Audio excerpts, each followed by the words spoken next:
Globally, debt has become a burden which will in fact collapse nations. So today we will discuss how the bankers are now warning that the world is drowning in unpayable debt. You came here for the truth, so let me unveil that for you. I want to get into the debt today and discuss exactly why this is a very serious issue. Let's begin with Greece.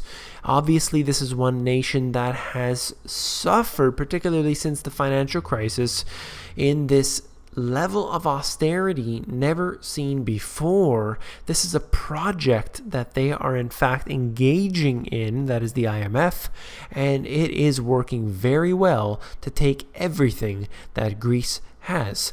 Greece to miss IMF payments amid fears of catastrophic Eurozone rupture. This article out of the Telegraph suggests that a Greek reversion to the drachma would be an irreversible disaster for the entire Euro project. There are 2 points that I want to mention right here. Number one is the fact that they do not necessarily need to return to the drachma. They could use another currency, some alternate currency, perhaps the US dollar, perhaps the British pound, perhaps something else altogether. I will also note the fact that, yes, in the short term, there will be much turmoil within the EU and Europe in general, and that would probably be bullish for the US and the US dollar. But in the long term or longer term, we could suggest perhaps that it would seem even stronger for the euro, that they're willing to let the weak nations leave. To me, that seems like a much better idea. So something to sit on.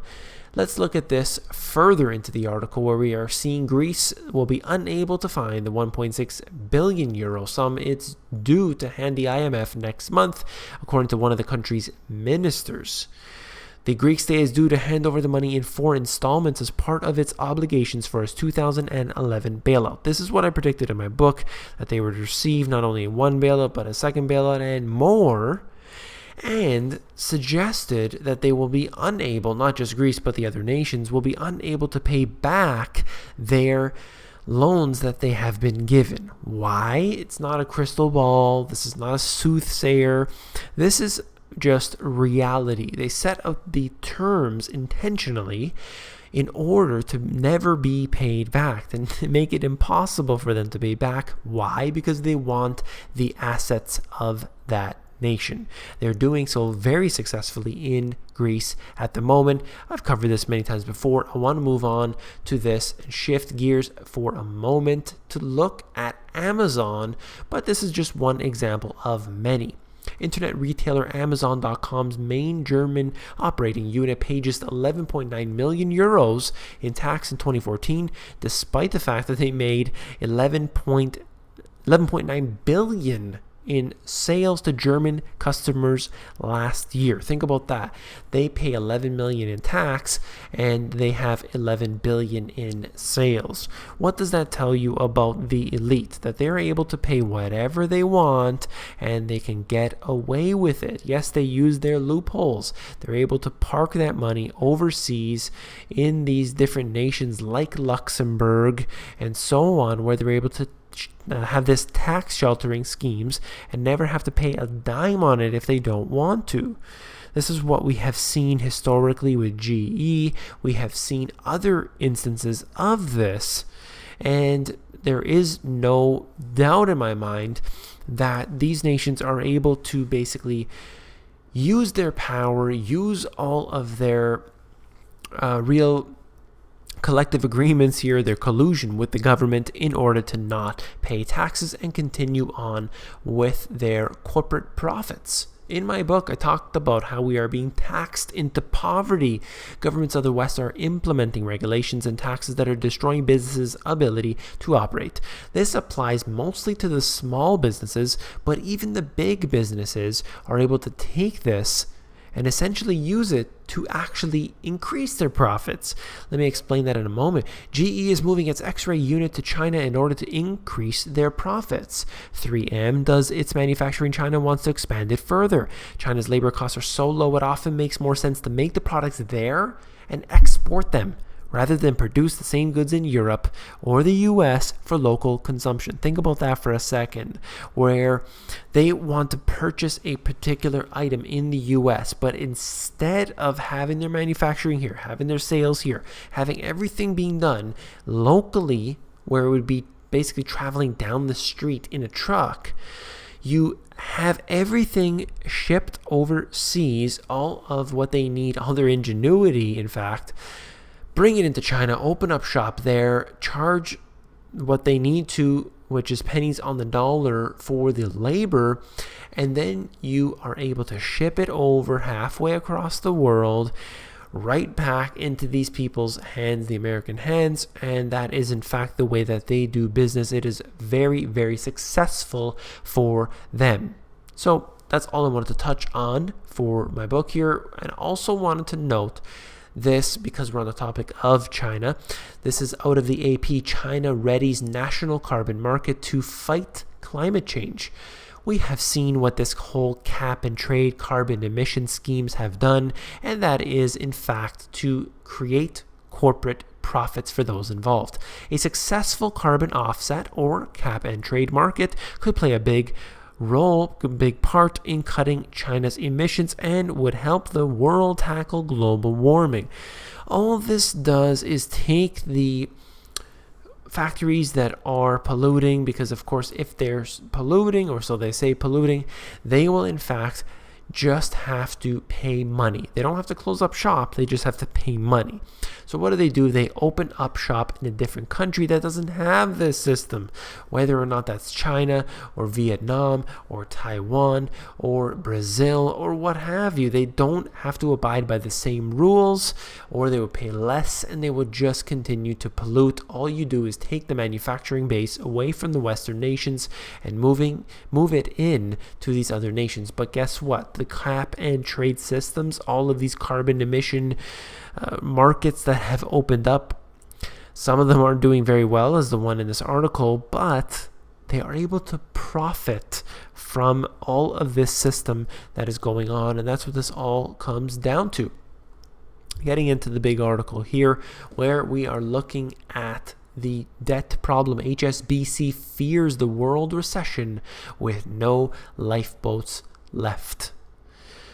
This is a very, very serious situation. They're looking at the business cycles becoming stretched, the inventories built up, and the companies defer spending, tipping over at a certain point into self-feeding downturns.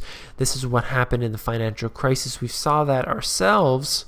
But now Stephen King from the HSBC is warning that the global authorities have alarmingly few tools to combat the next crunch, given that the interest rates are already zero across most of the developed world. Debt levels are at near or record highs, and there's little scope for fiscal stimulus. This is what I've been talking about now for years, suggesting to you that when they're at 0% interest rate, when the interest rates are actually moving negative territory in certain cases, you have the laws and regulations basically being stretched to the point where the individual citizen, the middle class, is basically being destroyed, and the elite are making more profits than ever. We have this wealth inequality that has never been worse in history.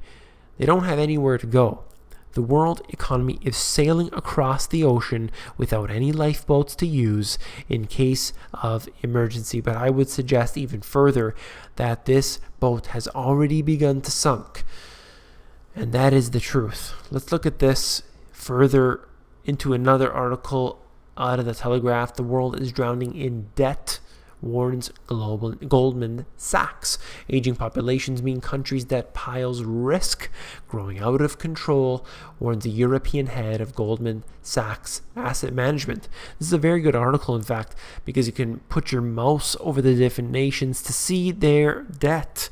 But you can see graphically here, the darker red is in fact the nations with the highest amount of debt. Europe being very high. You have Japan, you have the US and Canada and Brazil and other nations that are in high levels of debt that will in fact never be paid back. When you include all of the unfunded liabilities, it is an absolute joke. Let's look further on into this article where we see that the world is sinking in under too much debt, and an aging population means The country's debt piles are in danger of growing out of control. There is no need to have any worry that the world is going to get any better anytime soon, because we have the debt that is continuously piling up. The whole system is built to get worse. So we don't have to worry about which direction it's heading. We know it's heading downward. There is too much debt, and this represents a risk to economies. Consequently, there is a need to generate growth to work that debt off. But as the demographics change, new ways of thinking at a policy level are required to do this. Once again, things that I've talked about very often. So I'm going to move on to this last article. And just to note one simple thing: working to death in Japan. Health warning over no overtime law. This is out of the AFP, I believe. And what we are seeing here is that the people have certain things in their lives. Perhaps they say, look, we have advanced medical care at this time. We have these pharmaceutical drugs that are saving people's life, and these surgeries that are saving people's life. And we have our iPhones. We are interconnected, where we can connect all across the world through FaceTime and Skype and everything. We have satellites orbiting the Earth, taking pictures of everything. And we have all of these advancements that are supposedly helping us, but the most basic needs for our lives are in fact not the same as they once were. And this is just one very good example of that. These individuals here working their 9-to-5 jobs, going well beyond that in fact, and they're working themselves literally to death in this system that has been built intentionally in a way that it basically profits the corporations. They can continue their corporate profits, get them to expand and expand, but the real citizens who are working at those corporations are suffering with their own lives. That's all I wanted to get to in this video. If you found it informative, please give me a thumbs up. I appreciate that very much. Much more to come here at the Money GPS. I have so much to get into, but just simply not enough time. But I'm really slowly but surely, when days that you don't see videos, those are the days I'm working on things behind the scenes. So trust me, there is much, much more to come. And just a little tidbit here: I am planning on doing the live Q&A. I assure you, I will let you know, try to give you as much notice as possible. I'm in the Eastern time zone in Toronto.